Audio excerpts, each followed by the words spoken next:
Hello everybody, thanks for joining theTUBE. We got a lot going on tonight and those are our top stories. The sad truth about Syrian hero boy viral video. Get Taxi is facing the competition. Snapchat is snapping cash now. The worst Christmas song of all time, The Social Watch, and more. Let's go. This story starts last week when a seriously hard-to-watch video suddenly became viral. It showed a young boy in an urban war zone managing the unbelievable rescue of a young girl after pretending to be dead. The scene, as most people understood it, was from the ongoing carnage in Syria. Millions of views later, it's been revealed that the footage was fake, shot in Malta by a Norwegian director. Why would someone shoot such a film? Well, as a director, Lars Klevenberg explained to the BBC, if I could make a film and pretend it was real, people would share it and react with hope. Well, the media isn't very happy about it. An open letter signed by some heavy-hitting journalists strongly condemned the film's makers and funders for misleading the public and hurting further efforts to bring the atrocities in Syria to the world's attention. So, yeah, fake video makers telling fact from fiction in the Middle East is hard enough as it is. Please don't make it even harder. Thank you. If you live in New York, you may have noticed there's a war going on. Uber and Lyft are fighting an Israeli company called Get Taxi in a Goliath-David battle for the chance to take you for a ride. Get Taxi is a startup born here in Tel Aviv, but today it is a global company operating in Moscow, London, and New York. Since its humble beginning, competing services have brutally pushed their way into this new disruptive business. So how does the company that invented the taxi app business compete with such fierce competition? With us to discuss all this while the meter is running is Rich Pleath, the VP of Global Marketing at Get Taxi. Good evening. Good evening. I don't think I have any good jokes, so we'll have to don't go be with funny. Oh, no problem. So what brings you to Israel? So I'm here today visiting my team. I'm over here for 3 days. I usually spend about a week, a month in each of the territories. So I'm constantly on the road on a plane or in an Airbnb.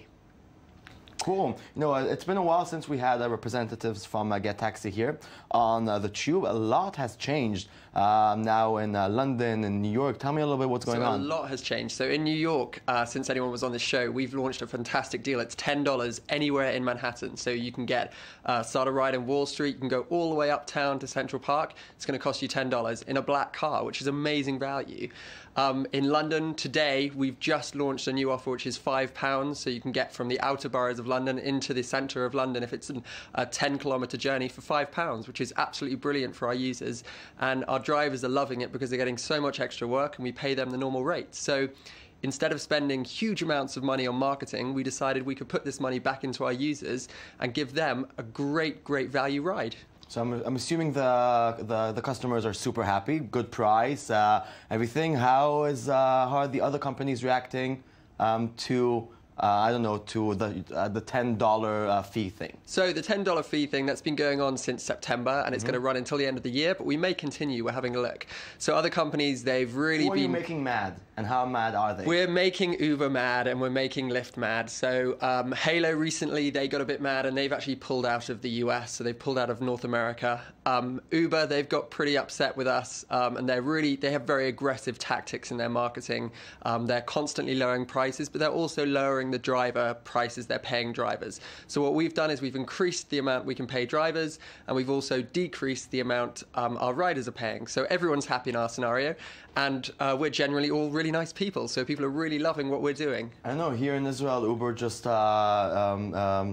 gave a free weekend for people. I'm assuming in New York they gave a lower fee than $10.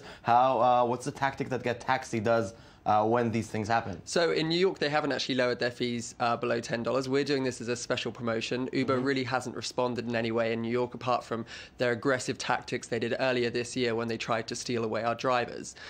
In Tel Aviv, of course, Uber is really bending the laws of what is legal. They're offering these free rides, while if you charge for these rides at all, it's really a private user that is, driving you around. So it's really having a look at what is legal and what is not legal. We apply by all of the laws. We abide by them in London, in New York, in Tel Aviv, in Russia. We make sure that we're abiding by them all with all of the regulators, and we haven't had a single law case brought against us as a company. GetTaxi is a really impressive company, but Uber is huge. How do you fight such a huge company? It has more destinations than you. What's your tactic? So Uber is huge, and I have a huge amount of respect for Uber as well. I think the guys there, they're doing a great job. So let's not take away from that.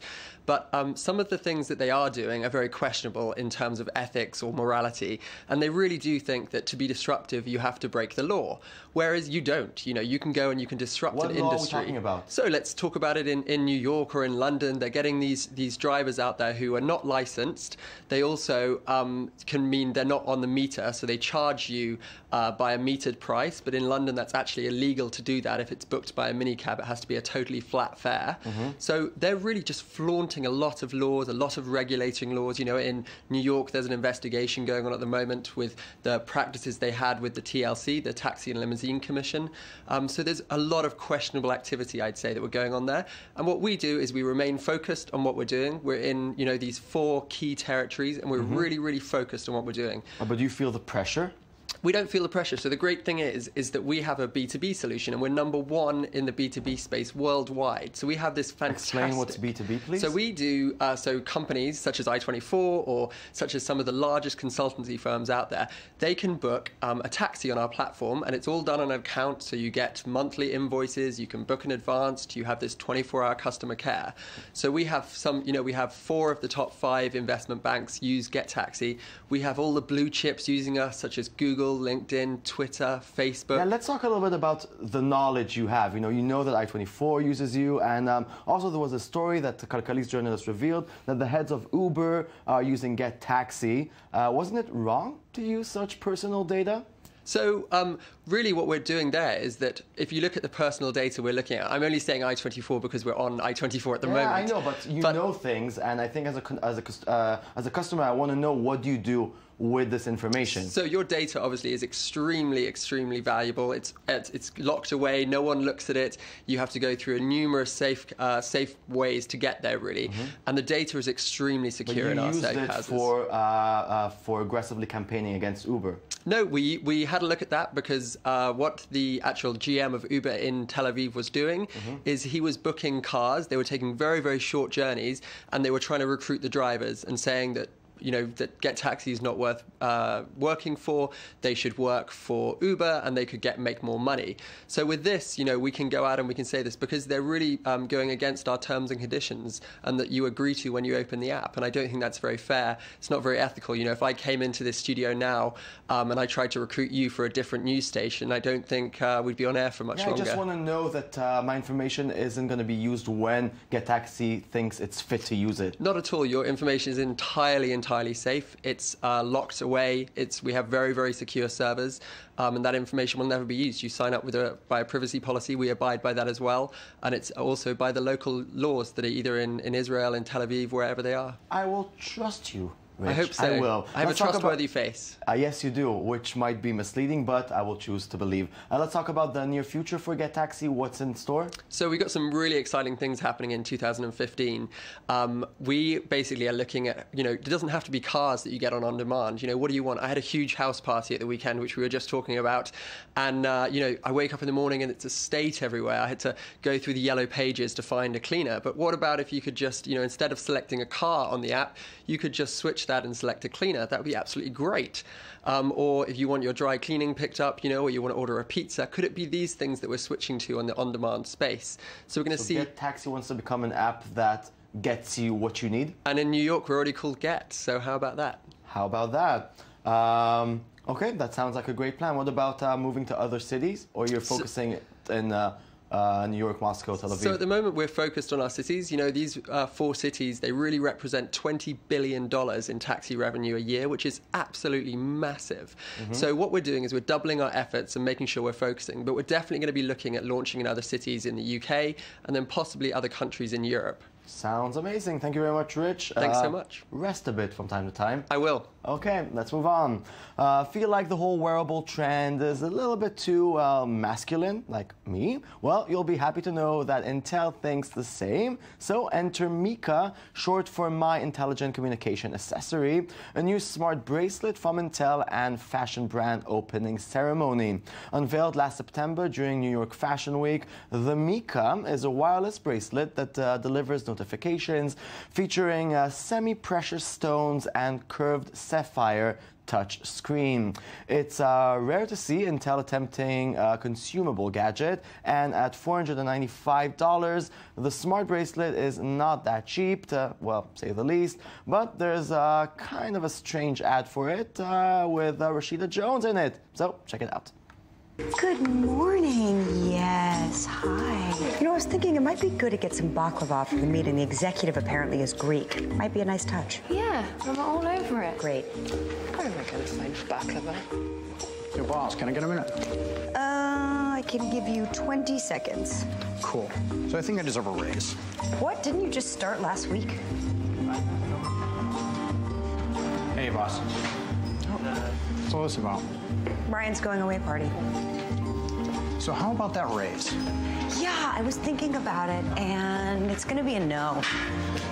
Best of luck with your talents. Hello. Thank you so much for coming.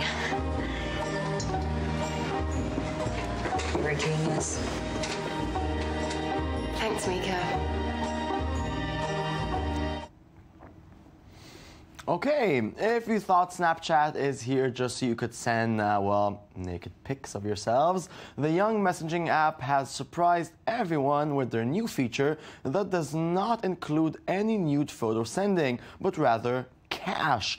Snapchat unveiled Snapchat unveiled Snap Cash on Monday, a new payments feature that allows users to send and receive money from friends through the app's private messaging services.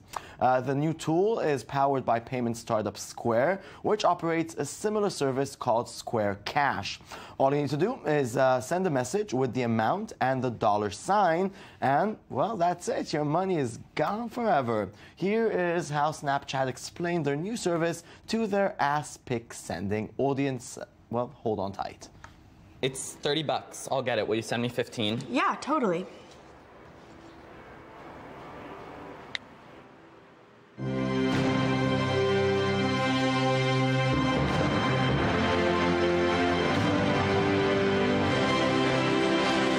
Snapchat has Snap Cash. Just use your cash tags and money easy. It's so breezy. Snap Cash with Snapchat. Chat your cash amount straight from your bank account. Send money easy. It's fast and breezy. Snap Cash. And you'll be feeling fine. Put in your debit card to get Snap Cash online.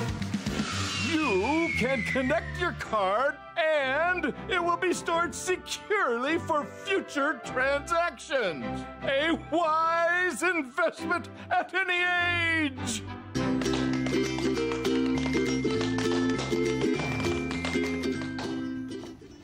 That's a good idea. Good going. Now, most of the times, whenever you have a viral alert here at the Tube, it's about something good that we love.